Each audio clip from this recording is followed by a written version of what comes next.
Hello, Facebook friends and family. This is Orange Naranja once again, my friends. And this is Facebook Live number 30 out of 30 and a half. This is the other half from yesterday. And I'm proud to announce that I haven't missed a beat all 30 days. So it's been quite challenging, actually, coming up with a different topic every day. And every day coming up with a different topic, it's gotten deeper and deeper. And, just made me think. And hopefully by me sharing and learning at the same time, because I'm also learning, I'm a student of this life. It has taught me a lot of things, especially about today. Yesterday I started with compassion, and today I'm going to talk about another word that has to do with compassion. It's not actually compassion, but it involves compassion, and it's called altruism. I didn't even know such a word existed until today.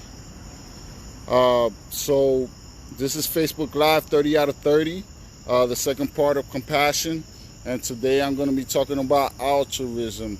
And it's crazy. I mean, it's crazy to the point that it's wild. It's so wild, man. Like wild sevens, like ching. Yes. So, there's power in compassion, just like I spoke about yesterday, but there's also power in altruism. So I'll talk about altruism right now, and I can't speak enough of everybody looking up your everyday words, even new words, obviously, but words that you use in everyday language. And it's very important that you know the definition of these words, because as you know, words create your reality, and in a way, words are thoughts or group of thoughts, and if you use them the wrong way, they'll bring you things that you might not ask for. And as you know, words are powerful. They're very powerful. So choose your words wisely and know what you're talking about. Yeah. So today I'm going to be talking about altruism. So I'm going to define altruism real quick. So altruism is the belief in or practice of disinterest and selfless concern for the well-being of others. So in short, is doing kind acts without expecting anything in return. And I spoke about this a little while back in my lives, that if you want to stop having disappointments in your life, if you don't want to be attached with disappointments, start doing things without expecting anything in return. I know it sounds crazy, and I know it's probably not the way of the world, but you're going to avoid a lot of heartaches and a lot of disappointments if you do this. And altruism has to do with this. Some examples of altruism are charity work or volunteer work as well. And it's interesting that even animals have been known to have altruism in nature. Dolphins are said to put their needs before another dolphin to help them out. So dolphins are interesting animals. They're pretty smart too, and they work as a community. So they're described as being similar to human beings. Also, another altruistic act by an animal would be an example of a leopard taking care of a baboon or taking care of a bear cub. So this is interesting. I mean, I didn't even know this word existed or the mechanics and dynamics of it, but pretty simply, there's power to be gained by altruism. So I'll go over a little bit of what is to be gained from it. So altruism requires emotional intelligence, and this is an interesting word, to both understand your mind and to have empathy for the people around you. So I'm gonna define emotional intelligence. So emotional intelligence is the capacity to be aware of control and express one's emotions to the capacity of managing one's emotions. So emotional intelligence is an interesting word because in this path of healing and spirituality, we have to be able to manage our emotions better. And if you're not at that level, it's okay. But what I'm trying to say is that altruism, volunteer work can help you manage your emotions, help you realize your triggers, and help you work on yourself. So this is a plus side to performing volunteer work. And there's a lot of mental and health aspects that I'm going to talk about in a little while. But this is interesting because it's not that you're just helping people, it's also that you're helping yourself, helping people. You're making yourself better for your benefit and for the benefit of others. So I put up a meme earlier which said, use your demons to your advantage. And I found this really interesting because when I put it, I found it funny just because it's like a scene from Poltergeist, and some guy is standing on the possessed girl and painting their wall. But it's interesting to note that these demons or these thoughts, wherever they come from, you can use them to your advantage. And I had put up a posting about the ego because I started thinking, I'm like, well, we're giving the ego whatever it is, and I mean, everybody talks about it like it's a big bad monster, like it's a venomous snake or something of that nature. But does it really serve a purpose? Does it really serve a good purpose? And I got a lot of interesting answers, and I am grateful and thankful for everybody that posted and that shed some light and put up their ideas. Now I'll go over a little bit of the consensus of what people spoke about, because all of this is interesting to me, because I'm like, how can we use this to our advantage? And some people say that the ego is just a thought. So when you go within, you soon realize that the ego is non-existent, and then you can work on yourself from there, which is interesting. Is it a thought? Is it just a thought? And if it's a thought, if the ego is nothing, and if it's just a thought, then doesn't that make that something? And doesn't it come from somewhere? So, these are things that I was thinking about. And other people said that the ego is a survival mechanism, which is interesting to me as well. Is it a survival mechanism just like fight or flight, which we don't really use nowadays? I mean, we do, but we're not in tune to it like if we were in the days of old, when people were actually hunters and gatherers, and they needed to use it as a method of survival. We don't use it that much these days. Or is it like the appendix? Like, we have the appendix, and we know it can cause trouble. We know it can get irritated, and if it bursts, it can be fatal. But what is it really used for? I mean, it's there. Everything is here for a purpose. So what is it really used for? So somebody or somebodies or a couple of people mentioned something interesting, and they said that the ego is that of a child, or similar to a child, and that you need to feed it love in order for it to grow in the positive direction. And I thought this was really interesting, because for the first time ever, I heard something positive about the ego, that it's not just like, grab the ego and subdue it, or grab the ego and destroy it, because we don't need it. I mean, where does it come from? If it comes from somewhere, then it must be good, or it must not be good, but it must have a purpose. And if it has a purpose, it probably has a positive purpose, because like I mentioned before, nothing is really anything. Everything is neutral. What propels it, as far as it being good or it being bad, is your intention. So what do you intend to use it for? So can you intend to use the ego for something good? And this thing remained in my mind, and I was thinking, well, if you have the ego and you're aware of it and you're mindful and you feed it love, just like a child, it grows in a positive direction. And I asked somebody, well, what happens when the ego has a temper tantrum, just like it usually does? I mean, you see people all over the place having temper tantrums and saying, well, this is mine and I came first. And because in actuality, what I was thinking the other day is that adults are really big children. I mean, all of them behave like big children. They have that same thing, that like a childlike nature, except their body is grown, but they still act like children. You know, you still see people bickering and fighting over who's first in line or who has what.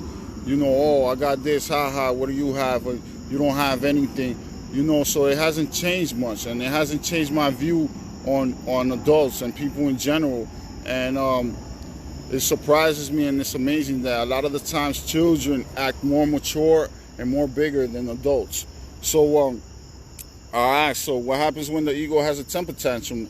And are you gentle with it? Do you give it more love? And they were saying absolutely. So I'm going to describe how the ego and how using it in positive aspects, and how altruism and volunteer work, how all of this ties in together. Just give me a moment. So the next thing I'm going to talk about is that altruism has healing power. So this is interesting. So what are the positive aspects of altruism? So people generally feel good when they see themselves as genuinely useful. I mean, this makes sense. Nobody likes to feel useless. I mean, for your own well-being, for your own mental state, for your own confidence, nobody likes to feel useless. I know me, even if I'm in the supermarket and I measure 6'2" in height, and somebody that can't reach to his top shelf, they say, hey, you know, sorry to bother you, but can you reach that for me? You know, I'm like, you know, I'm tall enough. Yeah, I'll do it. You know, if I can do it, I'll do it. And even that, you know, makes me feel good. So just for self-esteem, people like to feel good about themselves. So altruism, volunteer work. So we're talking about volunteer work specifically right now. So helping others is therapeutic. So what does it mean that it's therapeutic? All right. A lot of the times we live in our heads. We have anxiety. We have overthinking. So when we're helping somebody, we step out of our mind and we refocus on that other person or that other thing, because you can be altruistic even to animals. So let's look at the three things that generally you can focus your altruism on, which is children, another person, another adults, or seniors, which is common, and also animals as well. So it's therapeutic in nature because you step outside your head, you stop overthinking, you stop having anxiety, and you refocus on somebody that's not yourself. So now you're a guardian, you're a protector of somebody else. So this, in a way, it relieves stress, it revitalizes you, it reignites you and gives you more energy. So think about this. So the other one is that it helps those that couldn't care less begin to care more. So I spoke about the example of people the other day, about a program of people in prison that they were given the opportunity to raise cats and raise dogs. Now some of these people are cold-blooded killers serving life, and I saw them on the TV program gently handling a cat. Now, how crazy is that? You know, these people probably have like 7 bodies under their belt, and right here they're gently handling a little kitten. And this is amazing because it gives them a sense of purpose. So now it gives them an opportunity. If they took a life, or if they did harm to a life, now it gives them an opportunity to give back. Not saying that what they did was right, because what they did wasn't right, but it gives them an opportunity to kind of mend their ways in a bit. And like I mentioned the other day, of how to be proactive, how to be pro-life, how to preserve life. So when given opportunities, to be caretakers, teachers, and helpers, people respond differently. They respond responsibly, and the change is dramatic. So there are physiologicals.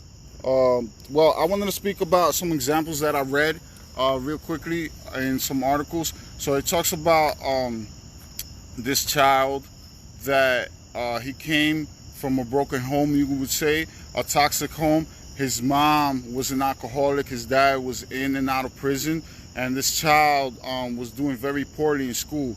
So he was hardly doing his homework, he was doing poorly on tests, he was having fights every day. And I believe everybody that has gone through elementary school and regular school, high school, or whatever the case may be, they knew at least one person like this, or maybe they themselves were that person. So the school designed a program which was a relationship where they put this child that came from this toxic environment, and they made him a caretaker of another child that was disabled. He was in a wheelchair, and now days and weeks in, after this troubled child was made to be a guardian, made to be a protector of this other child in the wheelchair, his personality, his way of being had changed dramatically, and it took a turn, 180 turn. So now he has somebody else to focus on that wasn't just himself. And this is all very interesting to me, and I'm using child as an example, but it's just like a basic guideline as any adult or any other children. And this experience dramatically changed this child's life, because now instead of him being or the victim, now he became a caretaker of somebody else. So now he began improving all aspects of his life, his health, his mind, his body began improving, and he was doing his homework, he was doing better in school, he was generally doing good all around. And this is amazing. So an article that I read right after that was this other child that was having emotional distress, and it came to be that this child was surrounded by different teachers, surrounded by caretakers, and what they wanted to do was try to make him refocus from his emotional distress into these Legos that he had next to him. Now what they did, what the teachers did, they told the child they asked the child to make different things from this Lego, and the child was throwing temper tantrums. He was reluctant to work on these Legos and show his teachers or his caretakers that the different things that he could make from these Legos. So somebody did something very interesting that caught my attention. They intuitively sat next to the child, and they asked the child what were these things next to him, and this child responded that they were Legos. And the person asked the child, okay, what do you do with these Legos? And the child, interestingly enough, started, he calmed down, he stopped his temper tantrum, he calmed it down, and he began explaining what he does with these Legos, and he began showing this person what can be done with these Legos. And this was very interesting to me. So what happened here was that something shifted within the atmosphere within this child. It shifted. So instead of being asked to do something, this child was being asked to teach something. So now the child felt he was a teacher, so he felt this responsibility to teach something to this adult. He got the opportunity, and this is what happens a lot of the times. A lot of people don't get this opportunity to show other people what they can do or what special skills that they have. So he had this opportunity to show these special skills of what he could do with these Legos, and it made him feel important. It gave him something to his self-confidence, to his self-esteem. And this was very interesting to me, because this was a breakthrough, because this was It was something that was approached. It wasn't approached directly like most people would think. It was approached at a different angle, and there were results coming from this. And you know, people, it doesn't matter where you come from, it doesn't matter who you are, it doesn't matter what color skin you have. You know, we all behave similar as far as human nature goes. So I'm gonna talk about the physiological power of altruism. So it has health benefits. It has mind and body health benefits, and this is very interesting because there were several studies on how volunteer work can affect mood and can affect mental capacity and emotional well-being. And all of this, when you're peaceful, when you're happy, when you just overall feel good, this is why this is important to spirituality, because you know, when you're feeling good, when you're feeling your best, when you're feeling useful, when you're feeling confident, all of this increases the speed of healing. So whatever scars, whatever things that you have to work on, whatever triggers that you have to work on, if you're in this right state of mind, because it's all about creating the right atmosphere and the right state of mind, it increases healing, it increases intelligence. So remember this, you know, it's not about being intelligent, because the thing is, if I can do this, if I can heal myself, if I can go in deeper, if I can philosophize about things, anybody can do it. Anybody can do this. It's just that you have to take the right approach. You have to create the right atmosphere. You have to create the right mental attitude, the right mind state for you to do it. But anybody can do it. It's not about intelligence. Anybody can gain this intelligence. If you don't have it yet, you can get there. You can get there. You just need to polish yourself. If you feel like your mind is like a rock and that you can't learn anything and that you're dumb, because believe me, I've been there. I think most of us have been there. You know, all you have to do is just polish, and you have to your work ethic has to be there. You know, nothing comes easy. You have to work on yourself. And like I said, it's a constant state of working on yourself every day, in every way, every breath you take, every step you take is constant work. You're a masterpiece. You're a walking, talking masterpiece, and you're constantly working on yourself and making yourself better. So, okay, studies show, I'm going to talk about the physical aspects of positive aspects of volunteering. Studies show that it decreases cholesterol levels and that people lost weight, improvement in stamina and flexibility, as well as decreased levels of depression. So coming out of depression. So this is interesting. Just because, excuse me, just because you're moving around and you're active and you're actively involved in taking care of something, you're in a way exercising. You're in a way helping your body heal. You're in a way of decreasing your blood pressure. With moving around, being active, you're decreasing your blood pressure, you're decreasing cholesterol levels. So it also has other physiological impacts, as a person would start making positive decisions regarding their health when compared to non-volunteers. So their way of thinking was, if I take care of somebody else, I have to take good care of myself. So like I spoke about, that with self-love, you can't really love somebody else if you can't really know how well to love somebody else if you don't know how well to love yourself. You can't really know how well to take care of somebody else if you don't really know how well you take care of yourself. So excuse me, it makes for positive decisions that if you need to take care of somebody, you need to be your overall best. You need to be your overall healthiest. So you're gonna take positive decisions in what to eat, what to exercise, what to watch on TV, what thoughts, what mindful thoughts, what thoughts, be mindful what thoughts are in your head. So you want to be emotionally well, you want to be physically well, so you can take care of somebody else.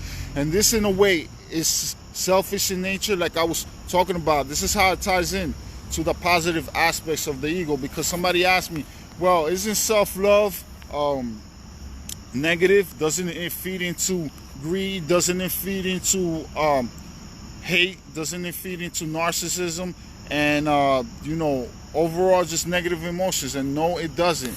Like I was explaining earlier, it's all about your intentions. If your intentions are good, then you can make the ego work in your favor. You can make these demons work in your favor. And remember, history will show you that a lot of people that creating masterpieces, I put up a meme on Edgar Allan Poe, and all of them work from a state of darkness. Let me just let this garbage truck pass. All of them work from a state of darkness, and they're creating masterpieces.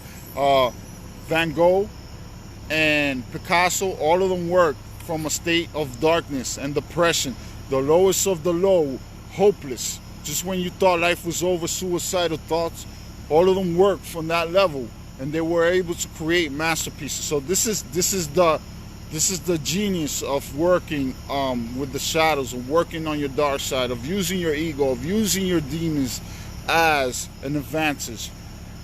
So another point I wanted to cover, ways that it makes your mind positive. So it decreases depression by making you feel more socially connected. So now, when you're doing volunteer work, you're connecting with more people who are possibly depressed, who are possibly in not the best state of mind, who are possibly disabled. So now you find that you can be one with them, and that's really the nature of spirituality, to find your oneness within your environment, find your oneness within people, and set aside differences and find your what you have, your interests, and what you have in common, your common ground. So this is all very interesting to me. So the last couple of things that I wanted to mention is there are seven that I saw, but there's possibly many much more. 7 mental health benefits of volunteering or doing altruistic work. So altruistic work really is, in spirituality terms, is healing. It's connection. So this is much deeper than you and I. This is much deeper than everybody.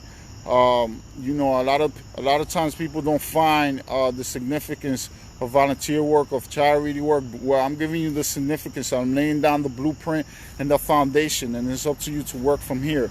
So the 7 health benefits: it reduces stress. So it reduces stress, like I spoke. Like you're anxious, you're depressed, you're overthinking. That's okay, because it happens to everybody. It happens to me. It happens to everybody. Now it's time for you to get out your head and go and focus on somebody else. And this is how this reduces stress, because you're getting out your head. You're refocusing from your thoughts, from the looping thoughts that you have in your head, and now you're refocusing on taking care of somebody. You're refocusing on working on yourself to make yourself better, to better help that person. So number 2, because it reduces stress, it combats depression. So you're dealing with people. People are community beings. People are social animals. So for how much you tell me that you don't need anybody, that might be true, but one day, at some point, you're going to need somebody, and somebody's going to need you, because we're just made in that nature. It's kind of the paradox. It's like, well, we don't need anybody, but at the same time, we need people. We need everybody. So we don't need anybody, but at the same time, we need everybody. So 3, it prevents feelings of isolation. So volunteer work, altruism, helps you and puts you in an environment that you're with around other people, you're with around animals, and you're not going into default mode where you're just sitting at home, just lamenting life, lamenting the way you feel, feeling the victim. Because remember, this is spirituality, this is healing work. Forget about feeling the victim. You have to feel empowered. And for you to feel empowered, you need to increase your confidence. You need to increase your state of mind. You need to get out there. So number 4, it increases your confidence. So it forces you to volunteer work and altruism forces you to get out your comfort zone, forces you to go into a new atmosphere where you're unfamiliar, pushes your comfort zone. So forces you to learn new skills, excuse me, to add to your skill set. So now you're doing volunteer work, you're helping other people. Now you're bettering yourself. Yes, it's selfish in nature. Yes, it's selfish in nature because you're doing it because you want to feel good. You're doing it because you want to make yourself feel better. But you know what? You're feeling better. You're feeling good because you want to be able to better serve other people. You want to be able, and at the end of the day, you better serve other people, whatever the case may be. But at the end of the day, you know how to better serve yourself. You better know how to manage your emotion. Remember what I spoke about, emotional intelligence. Anybody can do it. It doesn't take a special person to manage their emotions. What it does take, it takes practice, it takes consistency, and it takes work ethic. You need to develop a good work ethic. So it increases confidence by learning new skills and setting yourself in an unfamiliar environment. So 5, it gives you a sense of purpose. So when you were sitting by yourself at home, possibly drinking, possibly doing drugs, possibly doing whatever, your emotional state all over the place, overwhelming, and all over the place. So now it gives you a sense of purpose, and now you feel useful because you volunteer. You feel useful because you perform altruism. Remember, altruism is not compassion, but it invokes feeling of compassion. And compassion itself is not action, but through compassion, we're able to take action. We're able to be kind. So 6, it ignites passion. So whenever you feel stuck in a rut, whenever you don't feel like yourself, whenever you feel down and out, remember, these are the best times of our lives, because this is your spirit telling you that it's time for growth. It's time for you to grow, and you need to search for the ways for you to grow. So doing volunteer work, doing altruism, forces you to get out of your shell and find your passion. It forces you to get into a new environment. If you didn't know what your passion was, you learn new skills in this new environment, and maybe you pick up something new, and it facilitates you to work alongside a master, somebody that knows what they're doing, somebody that knows what they're talking about, a mentor, because you need to be with people that know what they're doing, not somebody that says, oh yeah, this is what I do, this is how it's done. No, you need to be with that person to know what they're doing. You need to see for yourself. You need to ask questions.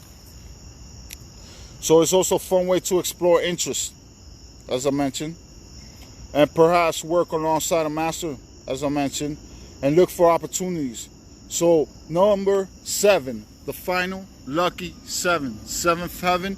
So it makes you happy, just being around people, sharing your thoughts, sharing experiences, sharing hugs, sharing smiles, sharing glances. Remember what I spoke about the other day that I wrote. Every breath, every step, every smile, every glance, every new day is a new opportunity for you to do good, for you to work on yourself. And with that, I conclude my Facebook Live. I just gave you something to think about. There are tons and many forms of volunteer work. There are tons and many forms of altruism. So, just look up whatever interests you. It doesn't have to be whatever interests me. Doesn't have to be the same thing that interests you. But if you develop a sense of purpose and a sense of giving back, I promise you, because this is a fact. And I like to talk about facts. It's going to improve your life 100%. It's going to improve your life. And with you improving your life, you're going to improve somebody else's life. And it's a chain reaction. And the universe looks at that. And you're creating good karma. And God looks at that. Whatever you believe in. If you believe in God, if you don't believe in that, it doesn't really matter. If you believe in what I believe, or if you don't believe in what I believe, it doesn't really matter. None of that matters. What the message is that you're able to take care of yourself. So if you're able to take care of yourself and you're able to pull your own weight,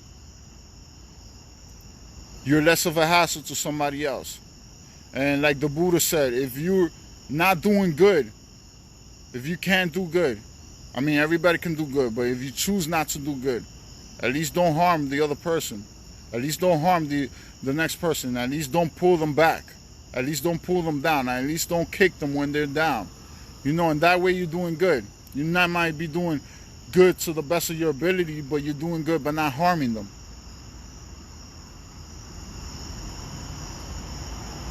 And, you know, just find your interest in whatever interests you in. And if you find some type of volunteer work, whether it's helping people, helping kids, helping animals, then do so.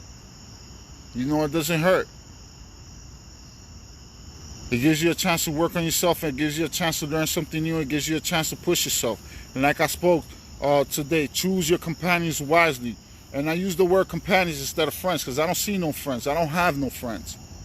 But companions are better because companions doesn't have to be somebody that's, you know, like a yes man or a yes woman, or somebody that always submits to what you say.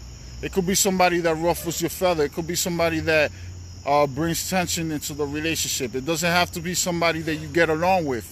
Remember, all these people that you say that you supposedly say that you don't get along with, they're teachers. They're here to teach us. It could be somebody that doesn't play so nice. You know, as long as your physical, mental, and health well-being is not in jeopardy, is not at risk, then fine.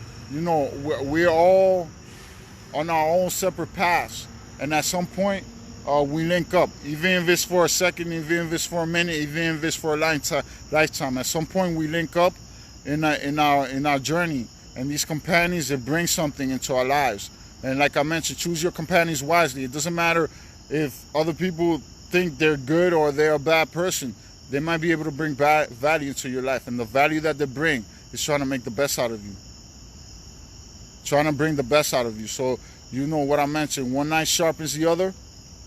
So, you know, if you throw shots at each other, if you throw, you know, jokes at each other, if you can handle the heat, then throw back.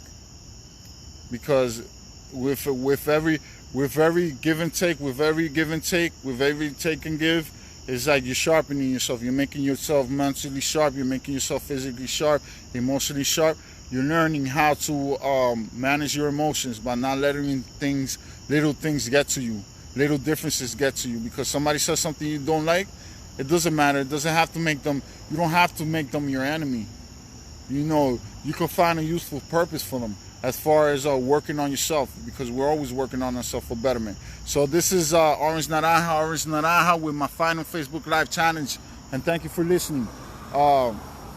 So I wanted to ask people, or request, better said, that if you have a Facebook challenge for me to use, just give me a topic.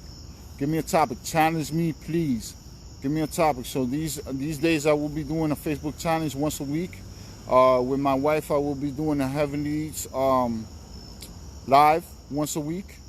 She will also be doing the tarot cards at least once a week. And if you want to push me, if you want to give me a Facebook challenge, just give me something maybe I don't know about. But I'll take the whole week to try to get to know it better, and then I'll give the Facebook challenge, and we'll see. Maybe you know more than I do, and I'll invite you to the Facebook challenge so we can, in a way, push each other. We can, in a way, get our opinions and get our thoughts out, and we can pick at it. So this is Orange Naranja, Facebook Live 30 out of 30. Thank you for watching. Peace, love, and many blessings. And may you have peace always. May you have abundance and prosperity. Thank you for watching.